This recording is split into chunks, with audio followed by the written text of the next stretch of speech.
রাতের রেডিওর আজকের নিবেদন হিমাদ্রি কিশোর দাশগুপ্তের লেখা রেডিও আর্টিস্ট। হিমাদ্রি কিশোর দাশগুপ্তের জন্ম 17ই মে 1973। কলকাতা বিশ্ববিদ্যালয় থেকে তিনি ইতিহাসে এমএ পাশ করেন। ছোট এবং বড়দের জন্য লিখেছেন বহু গল্প এবং উপন্যাস। বিশেষ করে তিনি বিখ্যাত তার অদ্ভুত মানুষদের গল্প নিয়ে। তারা ভূত কিংবা এলিয়ান নয়। আজকের গল্পটি আমরা নিয়েছি কিশোর সংকলন থেকে। প্রধান চরিত্রে বামাচাঁদ এবং সতীনাথ, গল্পের সূত্রধার এবং গল্প পাঠে আমি জয়জিৎ। শুরু হচ্ছে রেডিও আর্টিস্ট।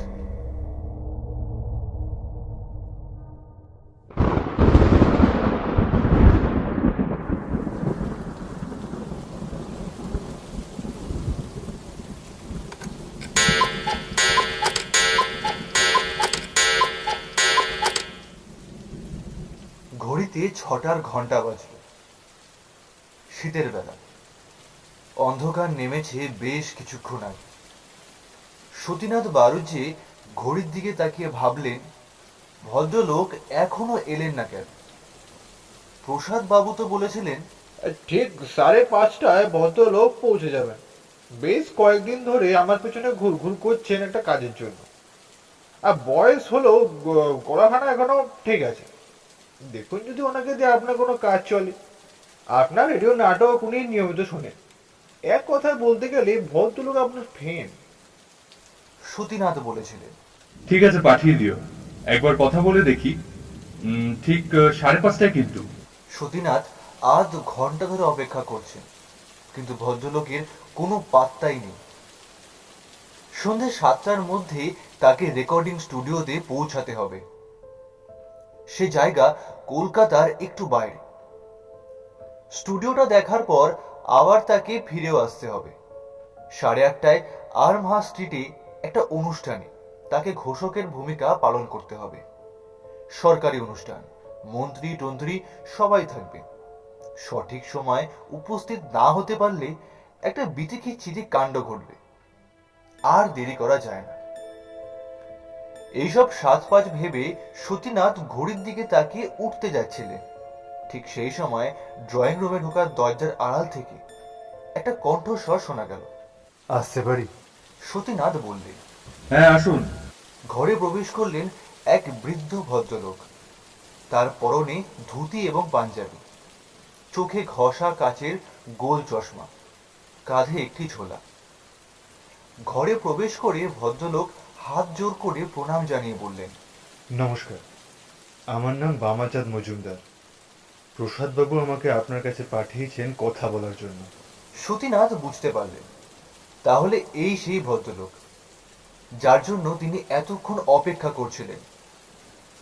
মৃদু উষ্মা প্রকাশ করে সতীনাথ বললেন, আপনার তো 5:30টায় আসার কথা ছিল।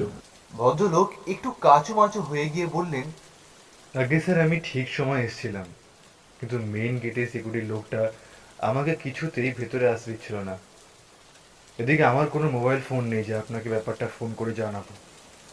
আপনি আমার ব্যস্ত মানুষ, পাক্কা আধ ঘন্টা জিজ্ঞাসাবাদ করে তারপর ছাড়লো। যদি 10টা মিনিট আমাকে সময় দেন, অনেক আশা নিয়ে এসেছি। সতীনাথ ভালো করে তাকালেন ভদ্রলোকের দিকে। তার পরনে বিবর্ণ পোশাক, পাঞ্জাবির বুকটা একটা সেফটি পিন দিয়ে আটকানো, চশমার একটা ডাট মনে হয় ভেঙে গেছে, সেটা সুতো দিয়ে বেঁধে মেরামতের চেষ্টা হয়েছে। পায়ে সস্তা দামের প্লাস্টিকের চটি, কাঁধের কাপড়ের ব্যাগটাও সুতো ওঠা। নিচের দিকের একটা ছিদ্র দিয়ে ব্যাগের ভিতরের সমস্ত কাগজ উকি মারছে। সব মিলিয়ে একটা বিবর্ণ এবং বিষণ্ণ অবয়ব। দৈন্যতা বেশ প্রকটভাবেই ফুটে উঠছে তার পোশাকে। সিকিউরিটির লোকটা তাকে আটকে খুব একটা ভুল করেনি। মাঝে মাঝে নানা উটকো লোক এসে হাজির হয় রেডিও টিভিতে একটা চান্স করিয়ে দেওয়ার জন্য। সতীনাথ তাই সিকিউরিটির ছেলেটাকে বলে রেখেছেন, ইদানিং কেউ তার সঙ্গে দেখা করতে এলে তাকে ভালো করে জিজ্ঞাসাবাদ না করে যেন তার ফ্ল্যাটে না পাঠানো হয়। সতীনাথ তার দিয়ে কিছুক্ষণ চেয়ে থাকার পর বললেন, সে তো বুঝলাম, কিন্তু আমাকে যে এখন বেরোতে হবে। এতক্ষণ আপনার জন্যই অপেক্ষা করছিলাম। আপনি না হয় পরে কোনো সময়। ভদ্রলোক তার কথা শেষ হওয়ার আগেই বললেন, স্যার প্লিজ, জানি আপনি ব্যস্ত মানুষ, কিন্তু সেই কাশীপুর থেকেই বউবাজার পর্যন্ত পায়ে হেঁটে এসেছি। যদি 10-15 মিনিট আমাকে সময় দেন খুব ভালো হয়। কেন? পায়ে হেঁটে কেন? বামাচাঁদ নামের ভদ্রলোক কয়েক মুহূর্ত মাথা নিচু করে দাঁড়িয়ে থাকার পর ঠোঁটের কোণে যেন কষ্ট করে একটু হাসি ফুটিয়ে বললেন, আহ, শীতের বেলা তো হাঁটতে বেশ ভালোই লাগছিল, তাই হাঁটতে হাঁটতেই চলে এলাম। সতীনাথের কিন্তু তার জবাব দেওয়ার ভঙ্গি দেখে মনে হলো ভদ্রলোক সম্ভবত লজ্জায় সত্য গোপন করলেন। হয়তোবা তার হাঁটার উদ্দেশ্য 7 টাকা বাস ভাড়া বাঁচানো। তার পোশাক আশাক তেমনই কথা বলছে। সতীনাথ আবার তার ঘড়ির দিকে একবার তাকিয়ে নিয়ে বললেন, তাহলে একটা ব্যাপার করা যেতে পারে। আমি এখন দমদমের থেকে গাড়ি নিয়ে একটা স্টুডিও দেখতে যাব। অসুবিধা না হলে আপনি আমার সাথেই যেতে পারেন। পথে যেতে যেতে কথা হতে পারে। আপনার সুবিধা মতো কোথাও আপনাকে ড্রপ করে দেবো। কথা শুনে বামাচাঁদ বলে উঠলেন, এ তো আমার পরম সৌভাগ্য স্যার, আমার কোনো অসুবিধা হবে না। বাইরে বেরোবার জন্য একদম তৈরি হয়ে বসলেন সতীনাথ। বামাচাঁদ সম্মত হওয়ায় মিনিট খানেকের মধ্যে সতীনাথ ফ্ল্যাটের দরজা বন্ধ করে বেসমেন্টে নেমে তার গাড়ির কাছে দাঁড়ালেন। গাড়ির দরজা খুলছেন সতীনাথ। সেই ফাঁকে বামাচাঁদ তার কাঁধের ব্যাগ থেকে হাতে বোনা একটা লাল উলের সোয়েটার বার করে একটু যেন ইতস্তত হয়ে সেটা গায়ে পড়লেন। অনেক দিনের পুরনো সোয়েটার, ডান কাঁধের কাছে সেলাই খুলে ফাঁক হয়ে গেছে। ড্রাইভিং সিটে বসে সতীনাথ তার উদ্দেশ্যে বললেন, নিন, এবার উঠে পড়ুন। কোথায়? আমার পাশে। আপনার মতো বিখ্যাত মানুষের সঙ্গে একা শুনে যাব, ভাবতেই কেমন লাগছে। আমি পেছনেও বসতে পারি। না না, আপনি আমার পাশেই বসুন। ভদ্রলোক বেশ সংকুচিত হয়ে এসে বসলেন সতীনাথের পাশে। গাড়ি নিয়ে বেরিয়ে পড়লেন সতীনাথ।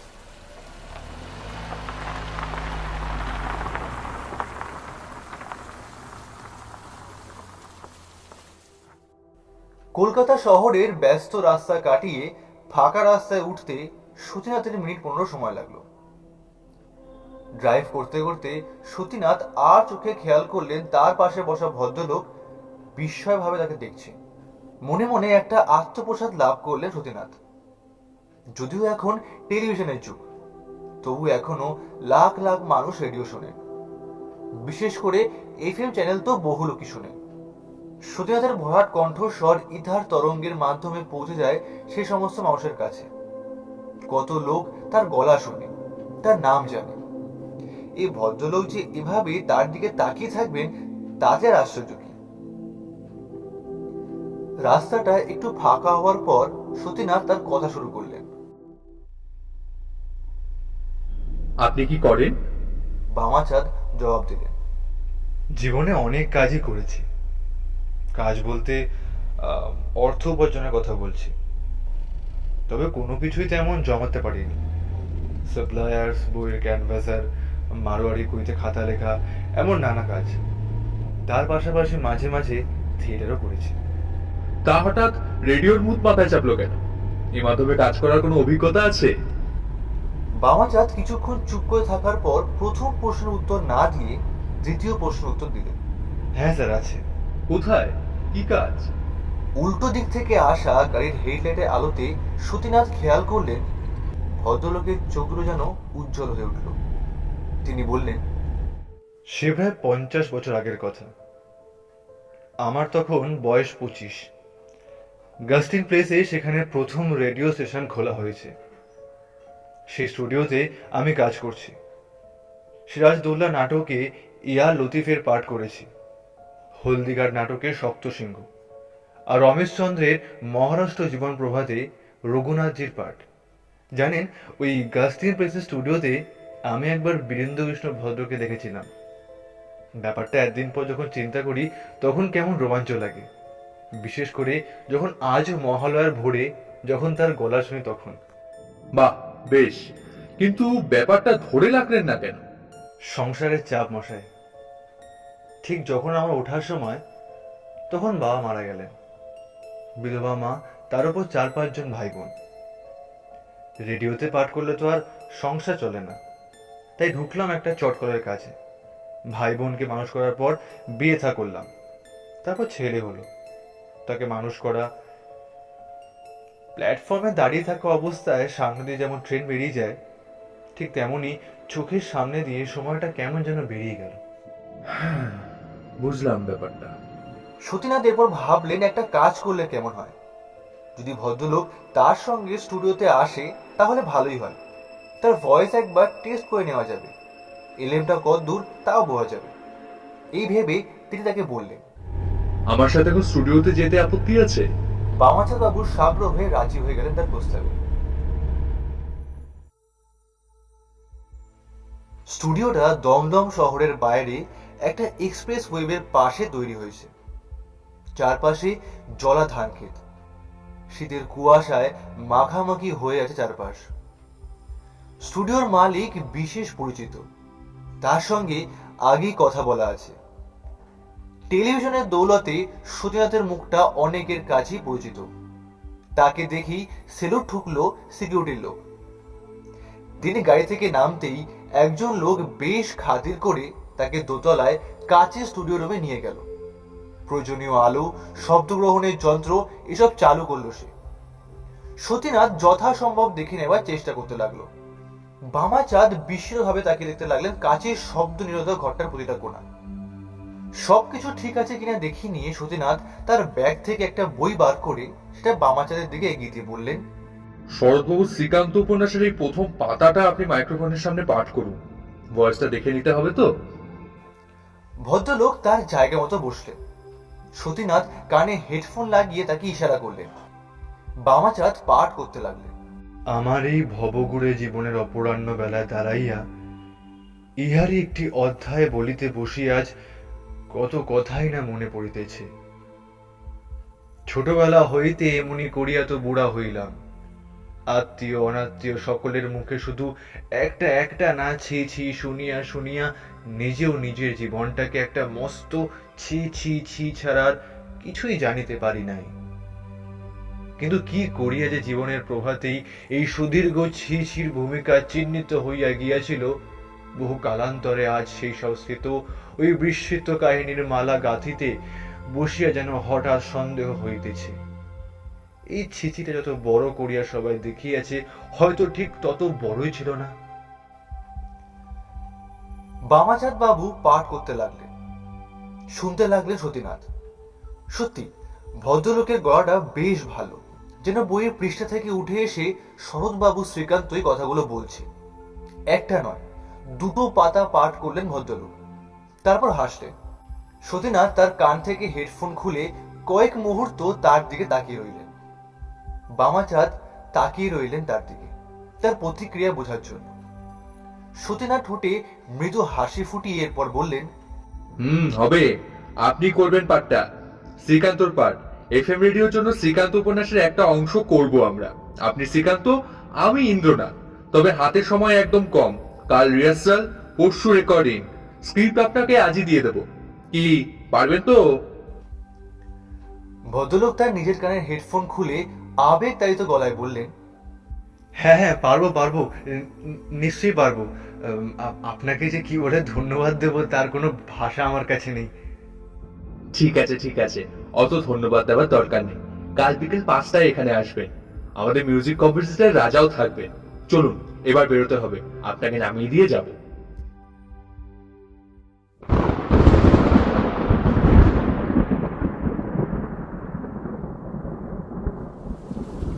আগের দিন ফেরার পথে সতীনাথ বামাচাঁদকে তার সুবিধা মতো জায়গাতে ড্রপ করে দিয়েছে।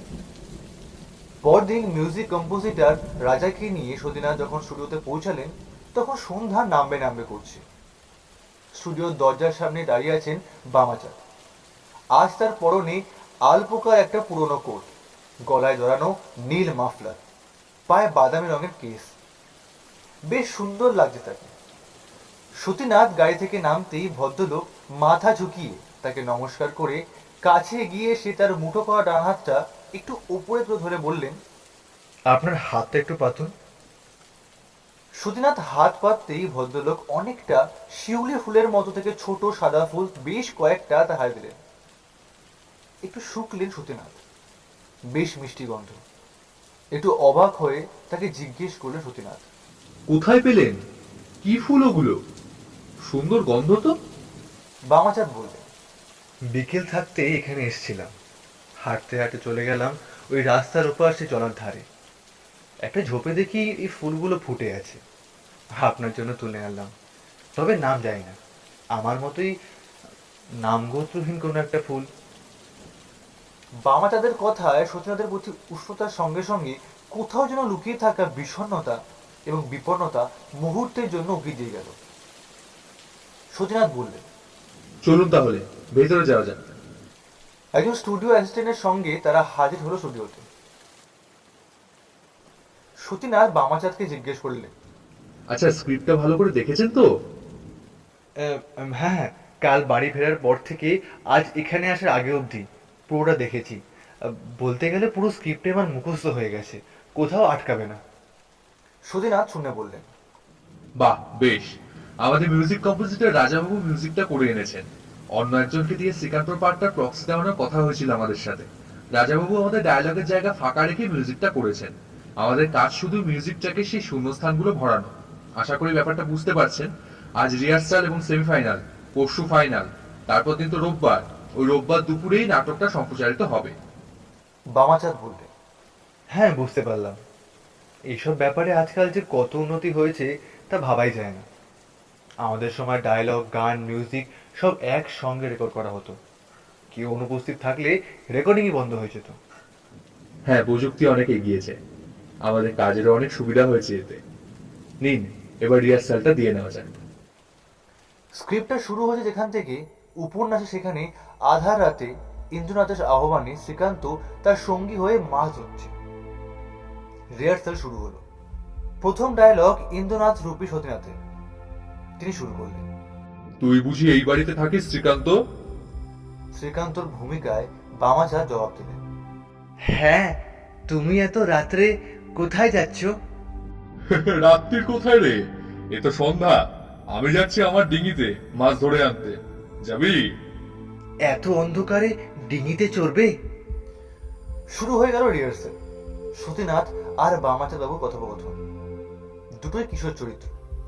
সতীনাথ নিজে নানা বয়সের মানুষের গলা করতে পারে, কিন্তু বৃদ্ধ বামাচাঁদ স্বরক্ষেপ শুনে অবাক হয়ে গেলেন তিনি।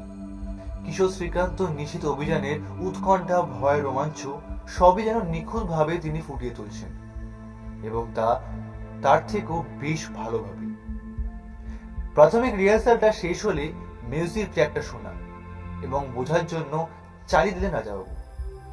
যদিও আগে ভয়েস রেকর্ড করে তারপর মিউজিক বসানো হয়, কিন্তু এক্ষেত্রে আগে মিউজিক বানিয়ে একবার এক্সপেরিমেন্ট করছেন। মনোযোগ দিয়ে ট্র্যাকটা শোনার সঙ্গে সঙ্গে অল্প কিছু ব্যাপার বামাচাঁদ জেনে নিলেন। সতীনাথ বললেন, তাহলে ট্র্যাকটা বাজিয়ে এবার রিহার্সাল করা যাক মাইক্রোফোনে। কিছুক্ষণ সময় লাগলো যন্ত্র ঠিক করতে। তারপর কানে হেডফোন লাগিয়ে সতীনাথ আর বামাচাঁদ শুরু করলেন মিউজিক ট্র্যাকের উপর রিহার্সাল। আর একটা হেডফোন কানে যান্ত্রিক ব্যাপারগুলো নিয়ন্ত্রণ করতে লাগলেন রাজাবাবু। সতীনাথের একটা মৃদু সন্দেহ ছিল, এই নতুন ব্যাপারটার সঙ্গে বামাচাঁদ বাবু নিজেকে মেলাতে পারবেন কি। এমনি ডায়লগ থ্রো করার মিউজিক ট্র্যাকে সেকেন্ডে সেকেন্ডে মিলিয়ে ডায়লগ থ্রো করার মধ্যে অনেক পার্থক্য আছে। সতীনাথ তার অভিজ্ঞতা দেখেছেন যে হয়তো মঞ্চে অনেক বড় অভিনেতা, কিন্তু রেকর্ডিং এর ব্যাপারে সময় মিলিয়ে ডায়লগ বলতে পারেন না। উজনের পাঠ শেষ হলো এক সময়। কান থেকে হেডফোন খুলেই রাজা বললেন, হয় অসাধারণ অসাধারণ হয়েছে। বামাচাঁদ বাবু, আপনি এর আগে রেডিওতে কি কি নাটক করেছেন? কোনো স্ত্রী থাকলে আমাকে দেবেন তো, শুনবো। এ তো ভালো ভয়েস আপনার। বামাচাঁদ সলজ্জ হেসে তাকালেন একবার সতীনাথের দিকে, তারপর বললেন, হ্যাঁ, ওনাকে বলেছি এই সিরাজউদ্দৌলা, হলদিঘাট এইসব নাটক। তবে সেসব বহু যুগ আগের কথা। তখন সব বাড়িতে এই রেডিও ছিল না। জানেন, হলদিঘাট নাটকে পাঠ করে আমি আর্টিস্ট হিসাবে 5 টাকা পারিশ্রমিক পাইছিলাম। বামাচাঁদের চোখ দুটো যেন বেশ উজ্জ্বল হয়ে উঠল। সতীনাথ জানতে চাইলেন, কি করেছিলেন সেই টাকা দিয়ে? টাকা নিয়ে কি করলাম দান দেখাচ্ছি। পাশে রাখা ঝোলা ব্যাগের ভেতর থেকে বামাচাঁদ একটা সেলফোনের কাগজের প্যাকেট খুলে তার ভেতর থেকে সাবধানে একটা লম্বাটে কাগজের টুকরো বার করে সেটা এগিয়ে দিল তার দিকে। বিবর্ণ হয়ে যাওয়া অতি প্রাচীন ঈষৎ সবুজাভ একটা চেক বইয়ের পাতা। তাতে বামাচাঁদের নাম লেখা আছে। কাগজটা ঘুরিয়ে ফিরিয়ে সেটা আবার তুলে দিলেন ভদ্রলোকের হাতে এবং বিস্মিতভাবে বললেন, চেকটা আপনি ভাঙাননি? বামাচাঁদ বাবুর পরম মমতায় সে বিবর্ণ কাগজখানা দিয়ে তাকিয়ে জবাব দিলেন, না, ভাঙাতে পারিনি। তাহলে ব্যাংক এটা নিয়ে নিত। তখন তো এখনকার মতো পাড়ায় পাড়ায় জেরক্স মেশিনের দোকান ছিল না যে জমা দেওয়ার আগে চেকটা জেরক্স করে রেখে দেবো। জানেন, সেই সময় আমি 5 টাকা ভিড়ের জন্য বিয়ে পরীক্ষা দিতে পারিনি, কিন্তু এই চেকও ভাঙাইনি আমি। এরপর তিনি একটু হেসে ফেলে বললেন, এই কাগজের টুকুটা না থাকলে আমার গিন্নিও বিশ্বাস করতেন না যে আমি রেডিওতে পাঠ করেছিলাম। সুতিনাথ মৃদু হাসলেন, তাও বললেন, পারিশ্রমিকের কথা উঠলো যখন, তখন বলি এই কাজের জন্য আপনি 1000-2000 টাকার মতো পারিশ্রমিক পাবেন। ভদ্রলোক চমকে উঠে বললেন, 2000 টাকা? সত্যি কথা বলছি, এই শেষ বয়সে অন্য একটা কারণে আমি রেডিওতে পাঠ করবো বলে আপনার দ্বারস্থ হয়েছিলাম। টাকা পয়সার কথা আমি ভাবিনি। আপনাকে যে কি করে কৃতজ্ঞতা জানাবো। না না, এই টাকা তো আপনার প্রাপ্য। ধন্যবাদ জানানোর মতো কোনো ব্যাপার নয়। এই চেকটা আপনি কি করবেন, ভাঙাবেন? হ্যাঁ, ভাঙাবো। এই টাকাটা আমি টুনিকে দেব। এই তুই, টুনিটা কি? ও আমার নাতনি। আমার একটি ছেলে, তার মেয়ে, 12 বছর বয়স। ভালো নাম পারমিতা। তাহলে আজকের মতো আমাদের এখানকার কাজ শেষ। আগামীকাল সন্ধ্যে 6টায় ঠিক এখানে চলে আসবেন। চলুন, যাওয়ার পথে আপনাকে নামিয়ে দিয়ে যাব। আচ্ছা, রোববার আমাদের অনুষ্ঠানটা সম্প্রচারিত হবে তো? হ্যাঁ হ্যাঁ, রোববার ঠিক বেলা 12টা নাগাদ। চ্যানেল থেকে আজই আমাকে ফোন করেছিল। তাহলে টুনিকে খবর পাঠাই। আপনার নাতনি কোথায় থাকে? এই কলকাতাতেই থাকি। আসলে সে একটা খুব বড় স্কুলে পড়ে। আমার বাড়ি থেকে তার স্কুলটা বেশ একটু দূরে হয়, তাই। বামাচাঁদ বাক্যটা শেষ করলেন না। স্টুডিও থেকে বেরিয়ে বামাচাঁদ বাবুকে তার সুবিধা মতো বড় রাস্তায় গাড়ি থেকে নামিয়ে দিলেন সতীনাথ।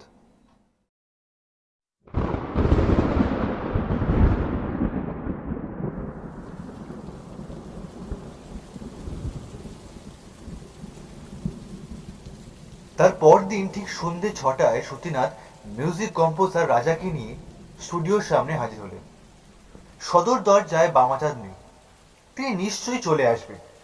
স্টুডিওতে ঢুকতেই হঠাৎই যেন বামাচাঁদ বাবুর দেওয়া সে বুনো ফুলের গন্ধ সে লাগলো সতীনাথের নাকে। তবে কোথাও কোনো ফুল নেই। যন্ত্রপাতি ঠিক করতে লাগলেন রাজাবাবু। এক সময় 6টা বাজলো। ফাইনাল রেকর্ডিং এর জন্য প্রস্তুতি শেষ। সতীনাথ ঘড়ির দিকে চেয়ে বললেন, ভদ্রলোক নিশ্চয়ই জ্যাম ট্যামে আটকে পড়েছেন। সতীনাথ নিজের স্ক্রিপ্টটাতে একবার চোখ বোলাতে লাগলেন। ঘড়ির কাঁটা ঘুরতে লাগলো। এক সময় রাজা বললেন, দাদা, 7টা তো বেজে গেল, ভদ্রলোক তো এখনো এলেন না। সতীনাথ এবার বেশ চিন্তাগ্রস্ত হয়ে বললেন, হ্যাঁ তাই তো, ভদ্রলোককে তো অবিবেচক বলে মনে হয় না। তাছাড়া আমাদের চেয়ে ওনার আগ্রহ উৎসাহ অনেক বেশি। আমি তো ভেবেছিলাম উনি আমাদের আগেই চলে আসবেন। ভদ্রলোকের কোনো ফোন নম্বরও নেই যে ওনাকে ফোন করব। আর একটু অপেক্ষা করে দেখি। বরং একটা কাজ করা যাক, আমি স্ক্রিপ্টটা একবার পড়ি, তুমি একটা ট্রায়াল করো, ভয়েসটা কেমন আসছে দেখি। স্ক্রিপ্টটা পাঠ করতে শুরু করলেন সতীনাথ। রেকর্ডিং শুরু হলো। অনেকটা সময় এগিয়ে চলল। তার পাঠ যখন শেষ হলো তখন প্রায় 8টা বাজে, কিন্তু বামাচাঁদ হাজির হলো না। সতীনাথ বেশ হতাশ হয়ে স্ক্রিপ্টটা ভাঁজ করে বললেন, না, ভদ্রলোক মনে হয় আজ আর আসবেন না। রাজা বললেন, কি হলো বলুন তো? কি করবেন এখন? বৃদ্ধ মানুষ, আমার মনে হয় তিনি অসুস্থ হয়ে পড়েছেন। নইলে অত যার উৎসাহ, যিনি এই ব্যাপারটার জন্য এত ছোটাছুটি করলেন, তিনি ফাইনাল রেকর্ডিং এর দিনই এলেন না। ওনার বাড়ির সঠিক ঠিকানাটাও আমার জানা হয়নি। মুশকিল হলো কাল সকাল 10টার সময় চ্যানেলের লোক আসবে সিডিটা নিতে। হাতে কিছুটা সময় থাকলে অন্য কিছু ভাবা যেত। একটা কাজ করতে পারেন। আপনি মিহির মজুমদারের সঙ্গে একটু কথা বলুন। ওনার সঙ্গে তো আপনার খুব ভালো সম্পর্ক। তার মধ্যে উনি আবার রেডিও সিনিয়র আর্টিস্ট। স্ক্রিপ্ট একবার চোখ বুলিয়েই মিহির দ্বারা রেকর্ডিংটা নামিয়ে দিতে পারবেন। যদি কাল ভোরে উনি একবার আসতে পারেন, তবে সকাল 10টার মধ্যে রেকর্ডিংয়ের সিডিটা তৈরি হয়ে যাবে। সাজেশনটা মন্দ নয়। দেখি ওনাকে বলে একবার রাজি করানো যায় কিনা। কিন্তু তার আগে প্রসাদ বাবুকে একবার ফোন করে দেখি। উনি যদি মহাপদ বাবুর কোনো খোঁজ দিতে পারেন। সেই তো আমার কাছে তাকে পাঠিয়েছিল। সতীনাথ এরপর তার মোবাইল থেকে ফোন করলেন প্রসাদবাবুকে, কিন্তু তার মোবাইলটা সুইচ অফ।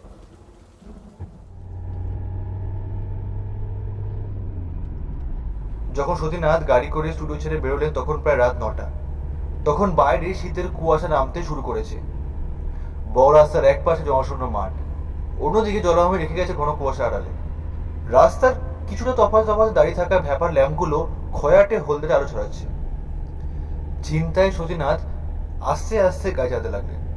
ফাঁকা রাস্তা, অন্য কোনো গাড়ি ঘোড়াও নেই। অল্প কিছু দূর এগোবার পর সতীনাথ গাড়ির হেডলাইট আলোতে দেখতে পেলেন সামনে জলার দিক থেকে কুয়াশা চাদর ভেদ করে রাস্তার ঠিক মাঝখানে দেওয়ার একটা অস্পষ্ট ছায়ামূর্তি।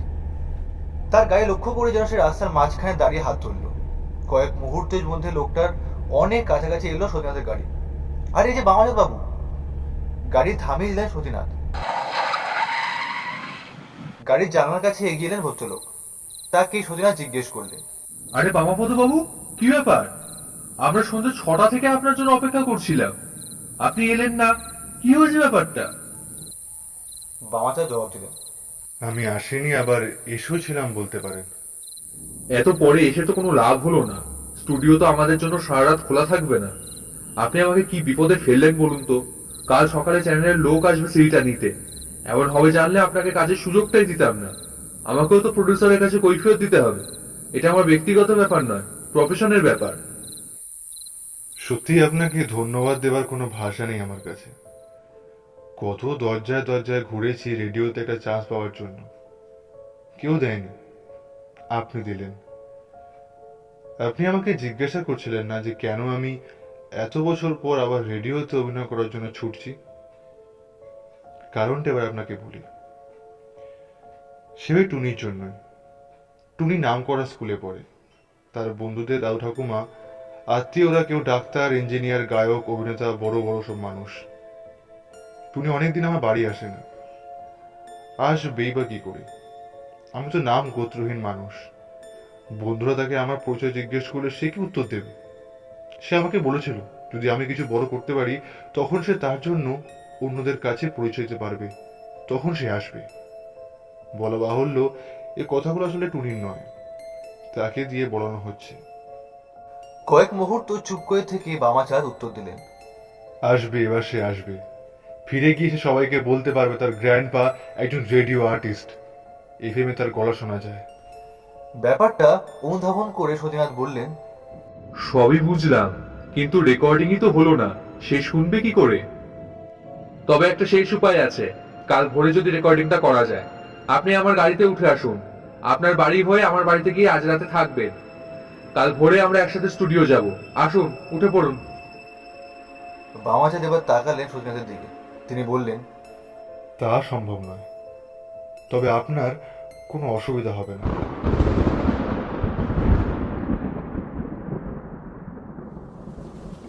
সতীনাথ তার কথা শুনে এরপর স্পষ্ট দুঃখ প্রকাশ করে বললেন, অসুবিধা হবে না মানে? আপনার জন্য তো প্রোডাকশনটাই আটকে গেল। বামাচাঁদ ঠোঁটের কোনো একটা ক্ষীণ হাসি ফুটিয়ে বললেন, ওই যে বললাম, কাজ আটকে থাকবে না, নিশ্চয়ই হয়ে যাবে। আমাকে এই সুযোগ দেওয়ার জন্য আমি আপনার কাছে কৃতজ্ঞ। আচ্ছা, তবে চলি, নমস্কার। এই বলে সতীনাথকে আর কোনো কথা বলার সুযোগ না দিয়ে তিনি রাস্তা ছেড়ে জলার দিকে হাঁটা শুরু করলেন। সতীনাথ চিৎকার করে বললেন, ও বাবু বাবু, কোথায় যাচ্ছেন? ও বাবু বাবু, কোথায় যাচ্ছেন? শুনুন, শুনুন, ও বাবু বাবু, শুনুন। কিন্তু বামাচাঁদ আর ফিরলেন না। জলার কুয়াশার মধ্যে তিনি যেন হারিয়ে গেলেন। সতীনাথ আক্ষেপে স্বরে বললেন, সম্ভবত বৃদ্ধ বয়সে ভদ্রলোকের মাথায় কোনো সমস্যা হয়েছে। না, ওনাকে দিয়ে আর কাজ হলো না, বিকল্প উপায় ভাবতে হবে।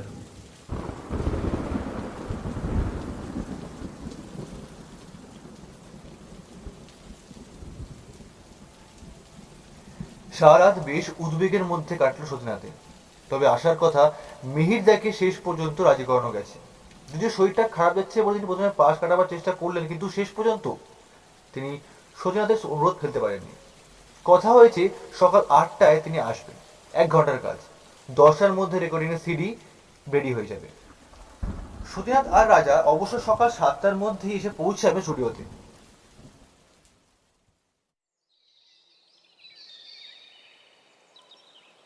প্ল্যান মাফিক ভোরবেলা রাজাকে নিয়ে সকাল 7টায় এসে পৌঁছালেন সতীনাথ। স্টুডিওর মধ্যে ঢুকে সতীনাথ রাজাবাবুকে বললেন, মিহিরদা, আসতে তো কিছুটা দেরি আছে, একটা কাজ করো, গতকালে আমার রেকর্ডিংটা বাজাও, দেখি আরেকবার কোথাও কোনো ত্রুটি বিচ্যুতি রয়ে গেল কিনা আমার। বামাচাঁদ বাবুর ব্যাপারটা মন থেকে সরিয়ে দিয়েছেন সতীনাথ। মিহিরদাকে নিয়ে নতুনভাবে কাজটা করতে হবে। আগের দিনে রেকর্ডিং এর সিডিটা চালু করলেন। পল্লীগ্রামে রাতের বেলায় কথোপকথন ইন্দ্রনাথ আর শ্রীকান্ত। তাই ডায়লগ শুরু হওয়ার আগে আবহ সঙ্গীত তাদের পরিবেশ ফুটে তোলার জন্য ঝিঝি পোকার ডাক দিচ্ছে। তারপর ইন্দ্রনাথ রূপী সতীনাথের গলা। তুই বুঝি এই বাড়িতে থাকিস শ্রীকান্ত? কিন্তু এই প্রশ্নের পরই সতীনাথ আর রাজাকে চমকে দিয়ে শ্রীকান্ত ওরফে বামাচাঁদের গলা শোনা গেল। হ্যাঁ, তুমি এত রাত্রিরে কোথায় যাচ্ছ? ব্যাপারটা কি হলো? শুরু হলো সতীনাথ আর বামাচাঁদের কথোপকথন। বিস্মিত সতীনাথ রাজাকে জিজ্ঞেস করলেন, কি হলো ব্যাপারটা? মিউজিক ট্র্যাকের ওপর আমার আর বামাপদবাবুর রিহার্সালটা সেদিন তুমি রেকর্ড করেছিলে নাকি? রাজাবাবু বিস্ময় হয়ে বললেন, কই, না তো। নাটক এগিয়ে চলল। সতীনাথ আর রাজা বিস্ময়ে ভরে শুনতে লাগলেন বামাচাঁদের কণ্ঠস্বর, যেন ফাইনাল রেকর্ডিং তারা শুনছে। নাটক এক সময় শেষ হলো, কিন্তু শেষ চমকটা তখনও বাকি ছিল। কয়েক মুহূর্ত নিস্তব্ধতার পর আবার শোনা গেল বামাচাঁদের গলা। আজকে নাটকের কুশীলব ইন্দ্রনাথ সতীনাথ বন্দ্যোপাধ্যায়, শ্রীকান্ত বামাচাঁদ মজুমদার, আবহ সঙ্গীত রাধা দাশগুপ্ত। রেকর্ডিং এর সিডি শব্দ শেষ হয়ে যাওয়ার পর তারা দুজনেই নির্বাক হয়ে বসে পড়লেন। আর এরপরই হঠাৎ সতীনাথের নাকে এসে লাগলো সেই বুনো ফুলের গন্ধ। তিনি বলে উঠলেন, এমন হয়নি তো যে বামাপদবাবু কাল রাতে এখানে এসেছিলেন, তারপর ওনার ফাঁকা জায়গাতে কথাগুলো বসিয়ে রেখে গেছেন? নইলে এটা কিভাবে হওয়া সম্ভব? রাজাবাবু বললেন, ব্যাপারটা কঠিন হলেও অসম্ভব নয়। একবার এখানকার লোকজনকে জিজ্ঞেস করে দেখা যাক। রেকর্ডিং এর রুমের বাইরে টুল নিয়ে একজন বসছিল। তাকে বলতেই সে কিছুক্ষণের মধ্যে সঙ্গে করে নিয়ে আসলো গেট কিপারকে। লোকটা নাইট গার্ডের কাজ করে। তাকে জিজ্ঞেস করলো সতীনাথ। কাল আমরা চলে যাওয়ার পর এই রেকর্ডিং রুম বা স্টুডিওতে কেউ এসেছিল? লোকটা উত্তর দিল, না সাহেব, তবে কাল রাতে আমি পাহারা দিতে একবার এদিকে এসেছিলাম। বাইরে যেতে হঠাৎ একবার মনে হয়েছিল এই কাচের ঘরে ওই টেবিলটার সামনে কি যেন বসে আছে। আমি সঙ্গে সঙ্গে টর্চে আলো ফেললাম, কিন্তু কেউ কোথাও নেই। আসলে একটা না 4-5 রাত জেগে ডিউটি দিচ্ছি তো, তা না ঘুমিয়ে চোখে ভুল দেখছি হয়তো। সতীনাথ এগিয়ে গেলেন লোকটার দেখানো টেবিলটার দিকে।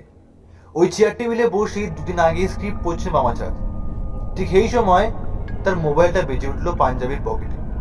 কল রিসিভ করতে ওপাশ থেকে শোনা গেল প্রসাদ বাবুর গলা। সতীনাথ, খবরটা শুনেছেন? বামাচাঁদ বাবু বলেছে ভদ্রলোককে আপনার কাছে পাঠিয়েছিলাম পরশু রাতে, তিনি মারা গেছেন। খবরটা পেয়ে কাল সকালে তার বাড়ি গেছিলাম। ফাইনাল রেকর্ডিং ব্যাপারটা নিয়ে তিনি খুব উত্তেজিত ছিলেন, কিন্তু এই বয়সে উত্তেজনার চাপ তিনি নিতে পারেননি। রাতে বাড়ি ফিরে স্ক্রিপ্ট পড়তে পড়তে হার্ট ফেলিয়ার হয়, তারপর সব শেষ। প্রসাদ বাবু এরপর কি বললেন তা সতীনাথের আর কানে গেল না। তার মোবাইল ধরা হাতটা আস্তে আস্তে নিচের দিকে নেমে এলো। ঠিক সেই সময় সতীনাথ একটা গন্ধ পেল। সে বুনো ফুলের মিষ্টি গন্ধটা। ক্রমশ তীব্র হয়ে উঠছে গন্ধটা। আর এরপরে তার চোখে গেল কিছুটা তফাতে একটা টেবিলের ওপর, যেখানে বসে দুদিন আগে স্ক্রিপ্ট পড়ছিলেন বামাচাঁদ বাবু। সে টেবিলের উপর ছড়িয়ে আছে এক মুঠো টাটকা সে বুনো ফুল।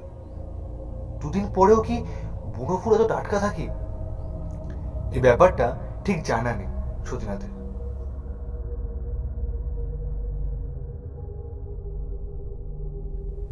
এতক্ষণ আপনারা শুনছিলেন রেডিও আর্টিস্ট। রচনা হিমাদ্রি কিশোর দাশগুপ্ত। গল্প পাঠে বামাচাঁদ, রাজা এবং প্রসাদ বাবুর চরিত্রে আমি জয়জিৎ, সতীনাথ অভিক। ব্যাকগ্রাউন্ড সাউন্ড এবং স্পেশাল এফেক্টসে জয়জিৎ। Poster design Joyjit. গল্প পরিকল্পনা ও পরিচালনা জয়জিৎ এবং অভিক। আগামী বৃহস্পতিবার আমরা আবার আসবো বাংলা সাহিত্যের কোনো এক ভুতুড়ে রহস্য কিংবা রোমাঞ্চ গল্প নিয়ে, ঠিক সন্ধ্যে 7টায়। শুধুমাত্র রাতের রেডিও ইউটিউব চ্যানেলে।